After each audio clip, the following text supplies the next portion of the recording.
पाटील काय सांगाल, कशासाठी हा सगळं तयारी केली आहे, काय सांगाल हे सगळं? काय झालं काल हाके साहेबांनी जो विषय मांडला की बाबा आता सगळे ओबीसी झाले, तर माझी अशी म्हणणं आहे की माझ्या 2-3 वर्षापासून एक प्रस्ताव होता की निवडणूक लढवण्यासाठी बायको पाहिजे.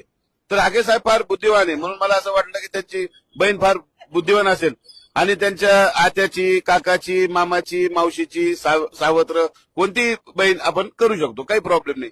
फक्त त्यांनी सगळं शहराच्या विकासामध्ये हातभार लावावा व घरात कुठे ओबीसी मराठावाद होती. पण तुम्ही असं म्हणत आणि मला वाटतं हाके साहेब जे सुशिक्षितच आहे, त्यांचा परिवारही सुशिक्षित असेल आणि ते काही वाचाळ पण बोलतात. म्हणजे त्याची बहिणी थोडी डेरिंगबाज असेल, अशी बोलायला थोडी काहीतरी शिव्या वगैरे देईल, काही उलट बोलेल, तर मग अशी डेरिंगबाज बायको मला पाहिजे. आणि ती फक्त हाकेची बहीणच असू शकते, कारण की त्याची मग मावशी पण त्याच्या नात्यात ती कोणती चालते, मला काही प्रॉब्लेम नाही. मला हुंडा नको, काही नको, फक्त तिने घरामध्ये 2 समाजामध्ये तेढ निर्माण होऊ असं करू नये बस. पण याच्यामध्ये एक प्रश्न असा आहे की तुमचा अगोदरच वाद कमी करण्यासाठी मी ओबीसी जे काही लक्ष्मण हाकेंनी साथ दिली आहे, तर त्याच्यासाठी मी त्यांना साथ दिली आणि यामुळे या ठिकाणी आता ते